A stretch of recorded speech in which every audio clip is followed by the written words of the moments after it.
আসসালামু আলাইকুম। একজন প্রশ্ন করেছিল যে ডাক্তার সাহেব আমি অলস চোখটা কি অ্যাম্বলাইপিয়া, লেজি আই জিনিসটা হলো আপনার চোখ যখন পাওয়ার দরকার থাকে, মনে করেন একটা বয়সে আপনার চোখে চশমার পাওয়ার দরকার ছিল, মনে করেন 7 বছর বয়সে আপনি চোখে কম দেখেন, যে কোনো একটা চোখে কম দেখেন, আপনি বুঝতে পারেন না কিংবা আপনার ফ্যামিলি কিংবা আপনার প্যারেন্টস আপনি তাকে বলেছেন কিংবা প্যারেন্টস আপনাকে বোঝাতে পারেন কিংবা আপনি তাকে বোঝাতে পারেন নাই কিংবা আপনি বুঝতেই পারেন নাই যে আপনি চোখে কম দেখেন। এরকম একটা সিচুয়েশনে যখন আপনি বয়স বাড়ছে, একটা সময় কোনো কারণে চোখে একটা আঘাত পেলেন কিংবা কোনো কারণে চোখের পরীক্ষা করতে গেলেন, দেখলেন এক চোখে ভালো দেখেন আর এক চোখে কম দেখছেন কিংবা দুই চোখেই কম দেখছেন, কিন্তু চশমা দিয়েও আপনাকে 100% ভিশন দেখতে পাচ্ছেন না। চোখের রেটিনা, তারপর চোখের সব কিছুই ভালো আছে, কিন্তু আপনি চশমা দিয়েও ভালো দেখতে পাচ্ছেন না।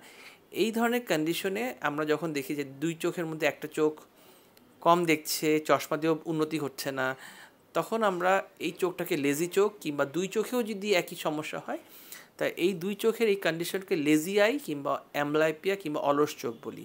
সেই জন্য এই ধরনের রোগীদের আমরা সবসময় বাচ্চাদেরকে বলে থাকি যে যখনই বাচ্চারা স্কুলে ভর্তি হওয়ার পর যখন পড়ালেখা শিখে, আমি বলবো যে স্কুলের মানে পক্ষ থেকেই আমার মতে একটা আই ক্যাম্প করে কিংবা বাচ্চাদের চোখ পরীক্ষা করাটা দরকার। কারণ বাচ্চাদের এই ক্লাস কেজি থেকে 1 2 3 এই বয়সটা যেই পাওয়ারটা তৈরি হয়, গ্রোয়িং এজ, এই সময় পাওয়ারের কোনো ত্রুটি থাকলে এটা সারা জীবন বহন করে যেতে হতে পারে।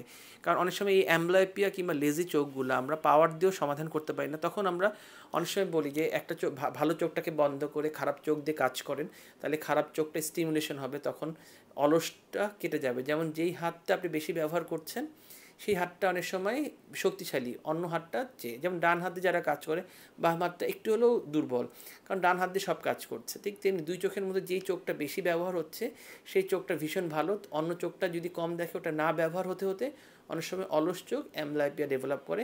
অনেক সময় অ্যাম্বলাইপিয়া চোখ কিংবা অলস চোখগুলো কী হয়, আপনার অনেক সময় কাজ না করতে করতে চোখটা ফোকাস করতে পারে না একটা বিন্দুতে, দুটো চোখ একই বিন্দুতে ফোকাস করতে পারে না, অনেক সময় একটা চোখ টেরা হয়ে যায় কিছু সময়ের জন্য, আবার যখন ফোকাস করে তখন আবার সোজা হয়ে যায়।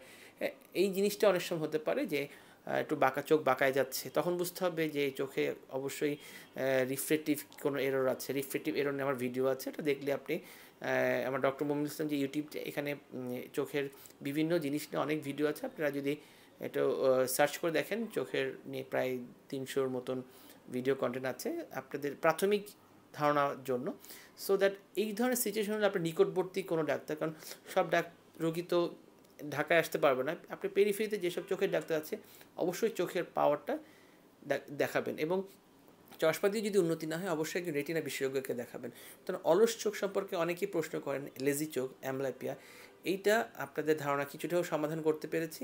এই অলস চোখ যখন হবে তখন বুঝতে হবে যে ভালো চোখটাকে দিনে 1 ঘন্টা কিংবা 2 ঘন্টা বন্ধ করে অলস চোখ দিয়ে কাজ করাতে পারলে অনেক সময় অলসতা দূর হয় এবং কিছু ভিশন ইমপ্রুভ হতে পারে।